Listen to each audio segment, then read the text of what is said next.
From का ये part शुरू होते ही हमें वो वाला सीन दिखाया जाता है जब फातिमा एल्जिन ने कैद कर रखी थी और उसके पेट में बच्चा था जिसे वो शैतानी बुढ़िया आकर निकालती है। अब मानो चाहे ना मानो ये चीज फातिमा के अंदर से निकली है, यानी मिस्टर स्माइली अब फातिमा का बेटा ही है। ये चीज फातिमा को अच्छी लगे या बुरी लगे, इसी वजह से फातिमा कहती है वो चीज जो मेरे अंदर थी मैं अब भी महसूस करती हूँ, जिसके चलते फातिमा ने कैनी को मरने से भी बचा लिया था। जिसके बाद फातिमा को एक चीज तो कंफर्म हो गई कि वो मिस्टर स्माइली से किसी न किसी तरह से जुड़ी हुई है। मैंने उसे कंट्रोल किया। लेकिन एलिस कहता है तुम जो बोल रही हो इस चीज का कोई तुक नहीं बनता, हम अब भी उन मॉन्स्टर से डर कर ही जिएंगे। लेकिन फातिमा इस बात से एग्री नहीं करती। पहली बार मेरे पास मौका है पलटकर लड़ने का। लेकिन अब फातिमा की बॉडी में अजीब अजीब तरह के चेंजेस आने लगे थे। जब क्रिस्टी और जैना फातिमा का चेकअप करते हैं तो क्रिस्टी को एक बहुत ही डरावनी चीज पता चली। क्रिस्टी जैना को कहती है उसकी हार्ट बीट है 90 बीट्स पर मिनट, यानी ये किसी भी नॉर्मल इंसान की हार्ट बीट नहीं हो सकती। फातिमा को अभी जिंदा भी नहीं होना चाहिए। लेकिन खैर हम देखते हैं डेविड को, जिसे लगातार यही विजन्स आ रहे होते हैं कि ये सब कुछ झूठा है, हर एक आदमी कोमा में है या तो बेहोश है और या सपना देख रहा है, इसलिए हर एक इंसान को मरना होगा अगर इस टाउन से बाहर निकलना है। तो यहाँ सोफी ने अब अपने चाल चलने शुरू कर दिए थे। वो क्लारा को अपनी आंखें दिखाती है और पता नहीं कैसे क्लारा को ये बात माननी पड़ी कि सोफी उनके लिए मसीहा है। जब सभी लोग जेड और टेबिथा की मदद करने के लिए गुफा के ऊपर बोतल वाले ट्री के पास गए तो पीछे से एल्जिन को स्टोर रूम के अंदर एक फोटो मिलती है, जिस फोटो के ऊपर और कोई नहीं बल्कि सोफी की ही पुराने वाली पिक्चर थी। एल्जिन तुरंत ही सोफी के पास आता है और सोफी से कहता है पीछे वाली लड़की बिल्कुल तुम्हारी तरह लग रही है।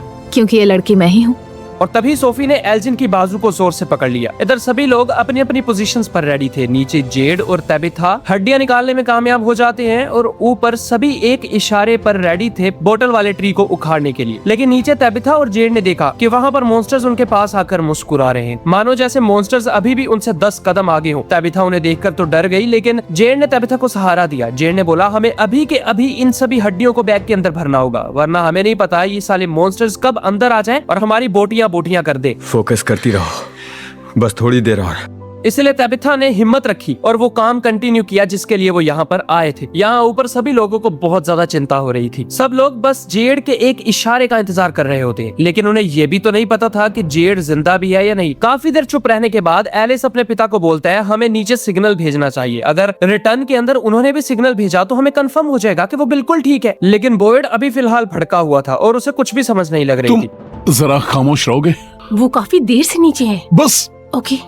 यहाँ नीचे फाइनली तेबिथा ने अपने दिल पर पत्थर रखकर हड्डियों वाली कब्र के अंदर उतरने का फैसला कर ही लिया, लेकिन उसकी हिम्मत नहीं हो रही थी कि वो किस तरह इन हड्डियों को उठाकर बैग में भरे। इसलिए जेड कहता है ध्यान मत दो, ये क्या है, बस इन्हें बैग में डालो। तेबिथा के पास और कोई रास्ता था नहीं, क्योंकि अगर वो यहाँ से जिंदा नहीं निकल पाए और हड्डियां बाहर नहीं निकाली तो मॉन्स्टर्स के हाथों मारे जाएंगे। एक मरतबा फिर सीन ऊपर शिफ्ट होता है, जहाँ पर बॉयड ने कहा जल्दी से इस रस्सी वाली सीढ़ी को तुम लोग तैयार कर दो, क्योंकि जैसे ही इस पेड़ की जड़ें हिलेंगी नीचे वाला चेंबर कमजोर हो जाएगा। यानी डोना के कहने के अनुसार एक मर्तबा ऊपर खड़े हुए लोगों ने बोतल ट्री को उखाड़ दिया तो नीचे चेंबर के अंदर ऊपर से एक खिड़की खुल जाएगी। चेंबर में लगा हुआ वो तलिस्मानी पत्थर और मॉन्स्टर्स को अंदर आने से रोक नहीं पाएगा। इतने में ही उन्हें जल्दी से रस्सी वाली सीढ़ी नीचे फेंकनी होगी ताकि तेबिथा और जेड तुरंत ऊपर आ जाएं। इतने में बॉयड के पास क्रिस्टी आती है और बॉयड से कहने लगी हम पेड़ नहीं उखाड़ पाए तो प्लान बी क्या है? कोई प्लान बी नहीं है। बॉयड की ये बात सुनकर वहाँ पर मौजूद सभी लोग हक्के बक्के रह जाते हैं, लेकिन फिलहाल वो इतना कर रहे हैं यही बहुत है। यहाँ नीचे लगभग उन्होंने 70% हड्डियों को अपने बैग में डाल लिया था। तेबिथा जेड से कहती है उन्हें पेड़ उखाड़ने का इशारा करना चाहिए। अभी नहीं। तेबिथा कहती है आखिर तुम ऐसा क्यों नहीं कर रहे? अच्छा ही होगा ना, वो अभी अभी पेड़ उखाड़ लेंगे, हम अपना काम पूरा करेंगे, वो रस्सी नीचे फेंकेंगे और हम चले जाएंगे। लेकिन यहाँ पर जेड तेबिथा को सब कुछ सच सच बता देता है। जेड ने कहा जब हम बैग के अंदर हड्डियों को भर लेंगे तभी हम उन्हें पेड़ उखाड़ने का सिग्नल भेजेंगे, क्योंकि सब कुछ इसी तरह होगा। जवाब में तेबिथा कहती है मैं समझी नहीं, तुम कहना क्या चाहते हो? जेड ने कहा मैंने झूठ बोला था, मैंने तुमसे कहा था हड्डियां सबसे आखिर में जाएंगी और हड्डियां ही उन मॉन्स्टर्स को अंदर आने से रोकेंगी। लेकिन सच तो यह है अगर हम एक मर्तबा ऊपर लगा हुआ वो पेड़ उखाड़ देते हैं तो कोई भी चीज, चाहे वो हड्डियां हो चाहे वो जादुई पत्थर हो, उन मॉन्स्टर्स को अंदर आने से नहीं रोक पाएंगी। लेकिन तेबिथा अभी भी इस बात पर राजी नहीं थी। तेबिथा कहती है कोई और रास्ता जरूर होगा, तुम कोई प्लान बी तो सोच के आए होगे ना, तो अब से हम प्लान बी को ही फॉलो करेंगे। लेकिन अब जेड ने बोला पेड़ हटाने के बाद चेंबर को कुछ भी नहीं बचा सकता, ये हड्डियां उन्हें अंदर आने से नहीं रोक सकेंगी। लेकिन तेबिथा ये सुनकर शॉक्ड हो गई। तेबिथा ने कहा तुमने बॉयड को कहा था कि ये हड्डियां ही चेंबर को महफूज रखेंगी, जब चेंबर में से हड्डियां निकल जाएंगी तो फिर मॉन्स्टर्स अंदर आ जाएंगे। लेकिन जवाब में जेड ने बोला अगर बॉयड को पता चल जाता तो वो प्लान कैंसिल कर देता और मैं ये होने नहीं देता। जेड ने कहा तुम्हें मुझसे एक वादा करना होगा, तुम्हें हड्डियों के साथ मेरी परवाह किए बिना ही ऊपर चले जाना है, तुम्हें इस साइकिल को तोड़ना होगा, तुम्हें अपने बच्चों को बचाना होगा और जिम की कुर्बानी जाया नहीं जाने देनी। और मेरी चिंता मत करो, मैंने पहले ही ही अपनी भविष्यवाणी देख ली थी। मैं चाहे जो कुछ भी कर लूं, इस टाउन से जिंदा बाहर नहीं निकल पाऊंगा। एक तुम ही हो जो इस साइकिल को तोड़ सकती हो, और याद रहे जाने के बाद मुझे मत भूलना। लेकिन तबिथा कहती है अगर तुम अपने आप की बलि देने वाले हो तो मैं हड्डियां ही नहीं निकालूंगी। जवाब में जेड ने बोला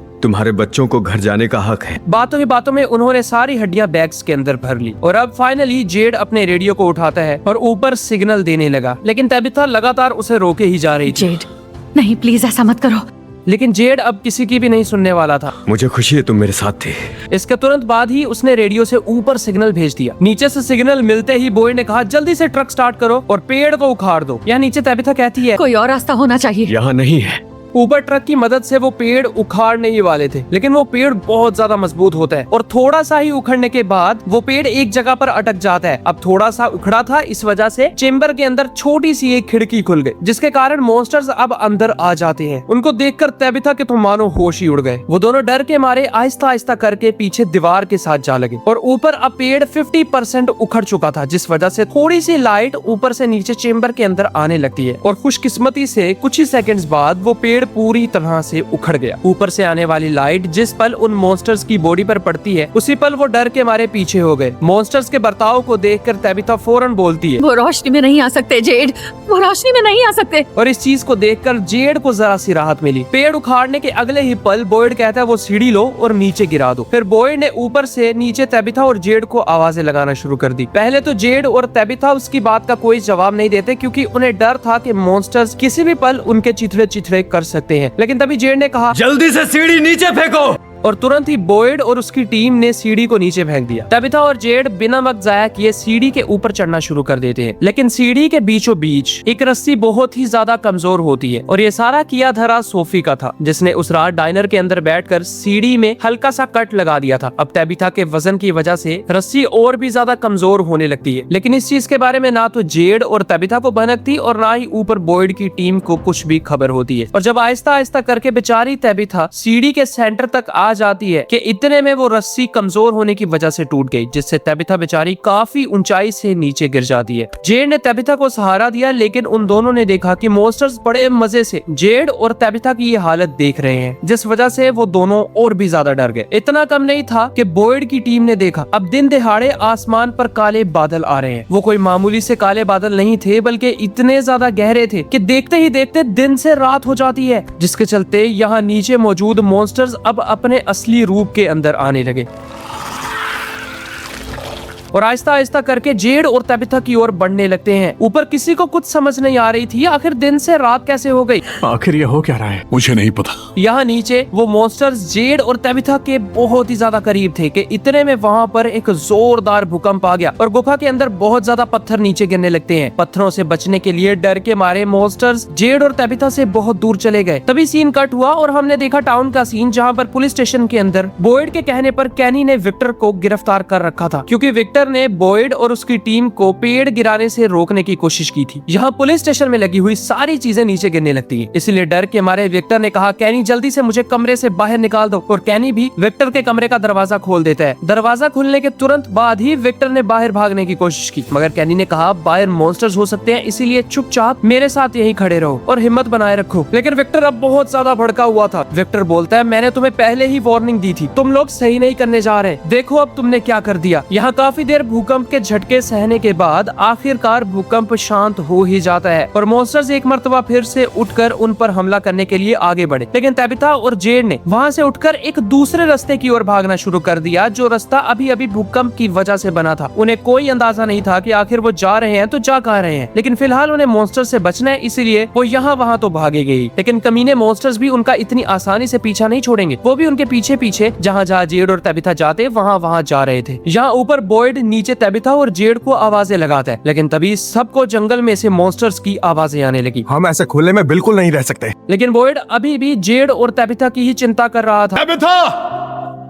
मेरी बात का जवाब दो। लेकिन अब मॉन्स्टर्स की आवाजें और भी ज्यादा तेज हो रही थी, यानी सभी मॉन्स्टर्स उनके करीब ही आने वाले हैं। लेकिन बॉयड कहता है जल्दी से ट्रक से चेन निकालो, मैं अभी के अभी नीचे जा रहा हूँ। लेकिन इस मर्तबा बॉयड का कोई भी साथी बॉयड को ये करने नहीं देता। सभी ने कहा ये करना बेवकूफी होगी, क्योंकि तुम उन दोनों की जान बचाने के लिए यहाँ पर सबकी जान को दांव पे लगा रहे हो। लेकिन बॉयड जेड और तबिथा की बहुत परवाह करता था। मैं उन्हें छोड़कर नहीं जाऊंगा। अगर अभी नहीं निकले तो कोई भी नहीं जा पाएगा। बॉयड को कुछ समझ नहीं आ रही थी आखिर वो करे तो करे क्या। लेकिन इतने में उसकी नजर पड़ती है जंगल में से बाहर आ रहे उन खतरनाक मॉन्स्टर्स पर, जो आहिस्ता आहिस्ता करके चारों तरफ से उनको घेर रहे थे। और फिर फाइनली बॉयड ने कहा चलो सब लोग गाड़ियों में बैठो, हम अभी के अभी यहाँ से निकल रहे हैं। बॉयड की ये बात सुनकर सभी लोग जितना तेजी से हो सके उतना तेजी से अपना सारा सामान पैक करते हैं और गाड़ियों में लाद कर वहाँ से भागने लगे। लेकिन एली नाम की औरत बहुत ज्यादा डरी हुई थी। बॉयड ने उसे सहारा दिया और कहा अगर तुम यहाँ से नहीं गई तो तुम्हारे चिथड़े चिथड़े हो जाएंगे। एली को बचाने के लिए बॉयड गाड़ी में बैठने से देर कर देता है, इसीलिए उसके पास एक मॉन्स्टर आया। बॉयड ने उस पर अटैक कर दिया, लेकिन उस पर बुलेट्स का कोई असर नहीं हो रहा था। मगर खुशकिस्मती से वक्त रहते बॉयड एली को लेकर डोना की वैन में आ जाता है और बाकी के लोग ट्रक के अंदर बैठे और सभी अलग अलग होकर वहाँ से जाने लगते हैं। यहाँ नीचे तबिथा और जेड बहुत तंग तंग रस्तों से होते हुए गुफा के एक छोर से दूसरे छोर तक पहुँच गए, लेकिन अभी भी उन्हें बाहर जाने का कोई रास्ता नहीं दिखाई देता। और तो और मॉन्स्टर्स की आवाजें अब और भी ज्यादा तेज हो रही थी, क्योंकि मॉन्स्टर्स को हर एक जगह का पता था कि गुफा का कौन सा रास्ता कहाँ पर जाता है। चलते चलते वो गुफा के आखिरी छोर पर पहुंच जाते हैं, जहां आगे जाने का कोई रास्ता नहीं था। लेकिन नीचे ही कुछ मजबूत लकड़ियों से बनाई हुई एक खिड़की मौजूद होती है, जिसे बिना औजारों के तोड़ पाना लगभग इम्पॉसिबल था। इतना नहीं बल्कि मॉन्स्टर्स अब उनके बिल्कुल करीब आ चुके थे। उन्हें पहले ही जेड और तबिथा पर बहुत ज्यादा गुस्सा होता है, लेकिन जब वो गुफा के अंदर आने लगे तभी वहाँ पर एक मर्तबा फिर से भूकंप आ गया, जिस भूकंप के चलते गुफा की मेन एंट्रेंस पर दरवाजा ब्लॉक हो जाता है। वहाँ पर बहुत ज्यादा पत्थर गिर गए, जिस वजह से जेड और तबिथा मॉन्स्टर से बच जाते हैं। यहाँ हमने देखा डोना की वैन का सीन, जहाँ पर अभी भी एली बहुत ज्यादा डरी हुई थी। जल्दी करो, जल्दी चलाओ। कैली कहती है कोई इसे चुप करवाओ, वरना ध्यान भटकने की वजह से गाड़ी ठुक जाएगी। लेकिन एली इतनी ढीठ थी कि चुप होने का नाम ही नहीं लेती। बॉयड ने कहा प्लीज शांत हो जाओ, इस तरह हड़बड़ी में आकर किसी चीज का हल नहीं निकलेगा। अगर तुम शांत ना हुई तो यहाँ पर मौजूद हम पांचों के पांचों मारे जाएंगे। लेकिन एली को बॉयड की एक भी बात पल्ले नहीं पड़ रही थी। नहीं वाले, कोई ठीक है ना? फर्क नहीं पड़ता, हमने सब बिगाड़ दिया। हमने उन्हें नाराज कर दिया है, अब यहाँ कभी भी सुबह नहीं होगी और हम सारे मारे जाएंगे। दोस्तों ये सारी चीजें डोना की ही बताई हुई चीजें थी। यानी डोना ने कहा अगर तुम्हारा प्लान फेल हुआ तो तुम रेडी रहना कि लोग अपना दिमाग खो बैठेंगे, लोग अपने आपे से बाहर हो जाएंगे और बॉयड तुम सिर्फ और सिर्फ देखते रह जाओगे। और एली के साथ भी कुछ वैसा ही हो रहा था। अगले ही पल गाड़ी के सामने एक मॉन्स्टर आ जाता है, जिसने गाड़ी को रोकने की कोशिश की। वो गाड़ी की साइड विंडो के साथ चिपक सा गया और उसने शीशा तोड़ने की बहुत ज्यादा कोशिश की, लेकिन गाड़ी की स्पीड तेज होने की वजह से वो पीछे रह जाता है। मॉन्स्टर को इतने करीब से देखकर एली और भी ज्यादा भड़क गई। वो लगातार रोए ही जा रही थी और फाइनली अपने आपे से बाहर हो जाती है। जब बॉयड सड़क के हालात देखने के लिए जरा सा आगे गया तो पीछे से एली ने बॉयड की गन निकाली और अपने आप को शूट करने की कोशिश की, लेकिन वक्त रहते वहाँ पर बॉयड ने एली की जान बचा ली। अब बॉयड एली पर बहुत ज्यादा भड़क जाता है। बॉयड ने कहा अगर तुमने एक मर्तबा और किसी को या अपने आप को नुकसान पहुंचाने की कोशिश की मैं तुम्हें यहाँ से बाहर फेंक दूंगा और फिर तुम जानो और तुम्हारे मॉन्स्टर्स। तभी सीन कट हुआ और हम देखते हैं हॉस्पिटल का सीन, जहाँ पर भूकंप की वजह से सारी चीजें तहस नहस हो चुकी थी। फातिमा और जेना मिलकर सभी चीजों को पहले जैसा कर रहे थे, लेकिन फातिमा को उन सब की टेंशन हो रही थी। फातिमा कहती है अगर वो सब लोग वापस नहीं आए तो हम क्या करेंगे, इसलिए हमें बाहर जाना होगा। फातिमा के जवाब में जेना ने कहा बाहर जाकर तुम भी मरना चाहती हो, तब अच्छा लगेगा क्या? फातिमा उसकी बात सुनकर हैरान हो जाती है। पता नहीं क्यों, लेकिन फातिमा को जेना कुछ खास पसंद नहीं आ रही थी, इसलिए फातिमा बोली तुम इतनी शांत कैसे हो? जवाब में जेना कहती है शांत नहीं हूँ, लेकिन अभी जल्दबाजी में कोई गड़बड़ भी नहीं करना चाहती। दोस्तों यहाँ पर जेना बिल्कुल सही कह रही थी, क्योंकि ज्यादातर गलत फैसले हड़बड़ी और जल्दबाजी में ही होते हैं। लेकिन फातिमा जेना की अब एक भी नहीं सुनना चाहती थी। वो बड़े गुस्से से दरवाजे की ओर जाने लगती है। तभी पीछे पीछे जेना भी आ गई और फातिमा को कहती है तुम इस हालत में नहीं हो कि बाहर जाकर किसी की जरा सी भी मदद कर सको। इसलिए फातिमा ने कहा किस हालत में हूँ मैं? तुम और क्रिस्टी मुझे यहाँ बिठाकर पहेलियाँ करवाते रहे, क्या हुआ है मुझे? सच सच क्यों नहीं? जब वो जेना को ये सब कुछ बता ही रही थी कि तभी उसे एक विजन आने लगता है। वो विजन और कोई नहीं बल्कि मिस्टर स्माइली का था, जो उन्हीं के हॉस्पिटल की ओर आहिस्ता आहिस्ता करके बढ़ रहा था। ये जानने के बाद फातिमा के तो मानो होश ही उड़ गए। इसलिए जेना कहती है अरे क्या हो रहा है तुम्हें? जवाब में फातिमा ने कहा वो आ रहा है। जेना कहती है कौन आ रहा है? जवाब में फातिमा ने कहा जिस जीव को मैंने जन्म दिया वो क्लिनिक में आ रहा है। तभी जेना तुरंत ही दरवाजे से बाहर झांकती है और फातिमा की बात बिल्कुल सच थी। मिस्टर स्माइली आहिस्ता आहिस्ता करके उनकी ओर बढ़ रहा था। लेकिन जेना ने कहा सब ठीक है, कुछ नहीं होगा। क्योंकि हमारे पास तावीज है। जब जेना ने तावीज देखा तो वहाँ पर तावीज मौजूद ही नहीं था। तावीज कहाँ है? जेना कहती है शायद भूकंप के झटकों से नीचे गिर गया होगा, इसीलिए वो दोनों यहाँ वहाँ तावीज को ढूंढने लगते हैं और खुशकिस्मती से जेना को तावीज मिल भी जाता है। जेना ने तुरंत ही तावीज उठाया और उसे दरवाजे पर लगाने की कोशिश की, लेकिन उतने में मिस्टर स्माइली अंदर घुस चुका था। इसलिए जेना फातिमा का हाथ पकड़कर उसे एक और रूम के अंदर ले जाती है और अंदर से दरवाजे को लॉक करके वहाँ पर तावीज लगा दिया। लेकिन तभी कुछ ऐसा होता है। अंदर आते ही मिस्टर स्माइली उन दोनों से ये कहता है, मम्मी। जेना फौरन ड्रॉर के अंदर से एक चाकू निकालती है और स्माइली को बोलती है अगर तू करीब आया तो तुझे काट डालूंगी कमीने। लेकिन मिस्टर स्माइली अब फाइनली अपने असली रूप के अंदर आ जाता है। बेचारी जेना ने फातिमा को बचाने के लिए मिस्टर स्माइली पर अटैक करने की कोशिश की, लेकिन मिस्टर स्माइली ने एक ही वार के अंदर जेना के पेट को फाड़ दिया। वो जेना को मजीद नुकसान पहुंचा पाता इससे पहले ही फातिमा ने भी मिस्टर स्माइली की तरह ही आवाज निकालनी शुरू कर दी, जिससे मिस्टर स्माइली अपने असली रूप से हटकर नॉर्मल रूप में आ जाता है। वापस इंसान बनते ही वो अपनी माँ यानी फातिमा को बोलता है मजा आ गया। और इतना कहते ही अपने चेहरे पे शैतानी हंसी लिए वहाँ से चला जाता है। यहाँ बेचारी जेना लगातार दर्द के मारे चिल्ला रही थी। उसे आज से पहले इतना ज्यादा दर्द नहीं हुआ था। बेचारी जेना को कुछ भी समझ नहीं आ रही होती, आखिर वो करे तो करे क्या। जब फातिमा ने जेना को हौसला देने की कोशिश की तो जेना कहती है मुझसे दूर रहो। फातिमा ने कहा प्लीज मुझे माफ कर दो, मैं तुम्हें नुकसान नहीं पहुँचाऊंगी, बताओ मैं तुम्हारी मदद करने के लिए क्या कर सकती हूँ। जेना कहती है ऐसा कुछ नहीं है जो तुम कर सकती हो। तभी फातिमा ने एक टॉवल की मदद से जेना का निकलता हुआ खून रोकने की कोशिश की। फातिमा कहती है जेना प्लीज मुझे बताओ मैं तुम्हारे लिए क्या कर सकती हूँ। जेना कहती है क्रिस्टी कहाँ है, मुझे क्रिस्टी से मिलना है। क्योंकि जेना को कहीं ना कहीं समझ आ गई थी कि जितना बड़ा घाव वो मिस्टर स्माइली जेना को देकर गया है उतने बड़े घाव से कोई भी इंसान बच नहीं सकता। इसलिए वो फातिमा को कहती है मुझे आखिरी बार क्रिस्टी से मिलना है। बेचारी फातिमा लगातार रोए ही जा रही थी, लेकिन वो जेना की बात मानकर उसे अकेला छोड़कर क्रिस्टी को ढूंढने के लिए क्लिनिक से बाहर भी तो नहीं जा सकती थी ना। इतने में ही हमने देखा क्लिनिक के बाहर का सीन जहाँ पर एलिस, क्रिस्टी, ब्रैड और बाकी के लोग हॉस्पिटल की तरफ जा रहे थे। तभी उन्हें रास्ते के अंदर मिस्टर स्माइली हंसता हुआ दिखाई देता है, जिसे देखकर क्रिस्टी ने तुरंत ही कहा नहीं, ये नहीं हो सकता।